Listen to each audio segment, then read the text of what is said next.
بیدار که شدم از خودم پرسیدم زندگی چی میگه. جوابم تو اتاق بود. سقف گفت اهداف بلند داشته باش. پنجره گفت دنیا را بنگر. ساعت گفت هر ثانیه با ارزشه. آینه گفت تو خودتی میتونی. تقویم گفت به روز باش. در گفت مشکلاتو کنار بزن. زمین گفت خاکی باش. اما در آخر تخت خواب گفت ولش کن بابا بگیر بخواب. و این آخری از همه نقدر بود و منم همینو گوش کردم. دم تخت خواب گرم که نذاش یه صبح بدون تحریم رو ببینم و گذاشت صبحایی با تحریمای جدیدتر. اصلا ولش کن. آیه دکتر دستاوردهای نظام توی برجام چی بوده؟ خیلی بوده. مرحوم عوضی همیشه میفرمودن بزن بهادر. عرض میکردم بله. میفرمودن که مشنگه داشت ماهی میگرفت. ازش پرسیدن چند تا گرفتی؟ گفت این یکی رم که بگیرم با اون 19 تایی که قراره بگیرم میشه 20 تا. ولی آیه دکتر امریکا از مذاکرات خوشش اومده یه قولایی بهمون داد. من منتظرم که به قولشون عمل کنن.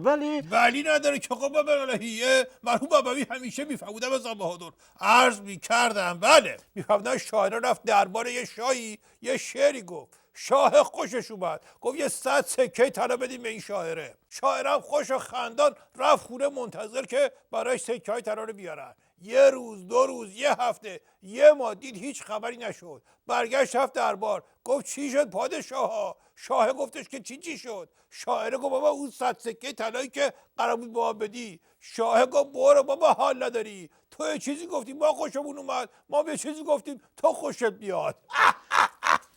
روشن شد یا چی بذارم که خوشت بیاد. از جزئیات اعصاب خورد کن که بگذاریم اشتباه مقام عظما توی برجام این بود که به شرط چاقو کار نکرد. این ظریف مریف و اون الاغچی و اینها رو فرستاد که یه دستاوردی براش بیارن ولی شانس نداره بدبخت بیچاره. مرحوم عوضی همیشه میفهمودن بزن بهادر. عرض میکردم بله. میفهمودن که مشنگه هندونه برداشت برد سر قبر باباش خیرات بکنه. بحث شانسه. بازش که کرد دید توش سفیده. گفت ای لعنت به اون روحت با این شانست. آیه دکتر با این تصویری که شما از برجام دادی ترجیح میدم این بحث رو بذارم کنار برم سر مشکلاتمون تو منطقه. حرف اضافه و فضولی اضافه نباید کسی بکنه. آیه دکتر این داستان رد صلاحیت‌های ثبت نام شده ها برای انتخابات که کار مقام عظما نیست، دخالتی ندارن ایشون. موضعشون چیه؟ مقام عظمای بدبخت بیچاره میخواد نقش فراجنایی داشته باشه ولی نمیتونه.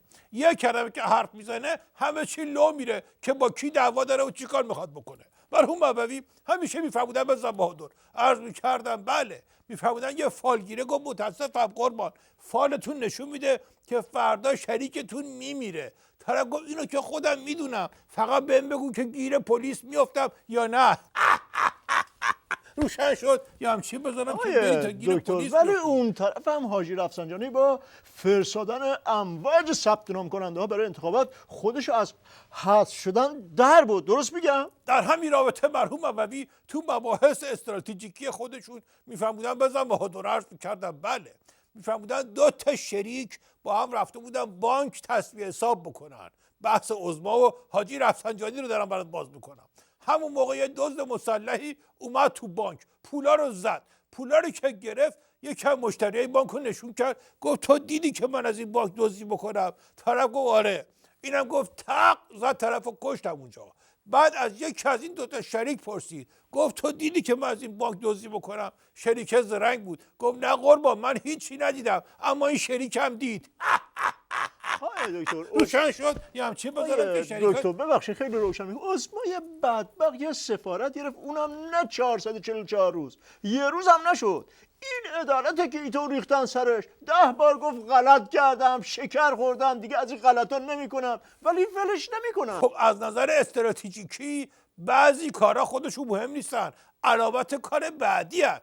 اگه دم عظما رو همینجا نمیچیدن ایشون مقاصد عالیه‌ای داشتن برای نظام. مرحوم عوضی همیشه میفهمودن بزن بهادر. عرض میکردم بله. میفهمودن یارو عطسه کرد بعد سریع رفت قرص خورد سوپ درست کرد آب نمک قرقره کرد. وقتی که داشت آب جوش میخورد ویروس ها اومد بیرون گفت چشم داداش باشه دارم میرم دیگه چه خبرته.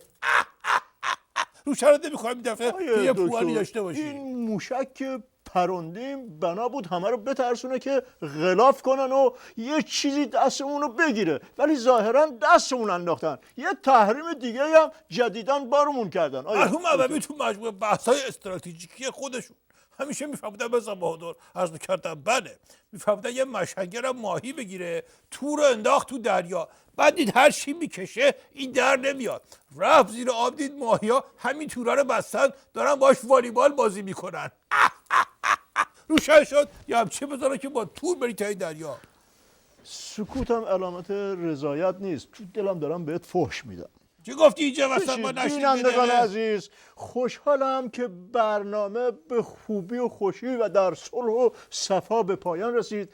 هفته دیگه همین روز همین ساعت منتظر شما هستیم. قربه برم دوباره زدی به جدول که آخه اگه هفته دیگه همین ساعت بیان که میرسه به آخر برنامه. دیدی بازم عقلتو جا گذاشتی یه جایی طرف اون آیه طرف. دکتر، منو با مقام و عظما اشتباهی گرفتی. اگه فکر میکنی میتونی به منم همون فوشه که به اون بدبخت فلک زده میدی بدی، سخت اشتباه میکنی. تا آخر جلوت وامیستم. من دستم بنده، یه دقیقه احترام خودتو داشته باش. دیگه نمیدارم، اینم چی کار میخوای بکنی؟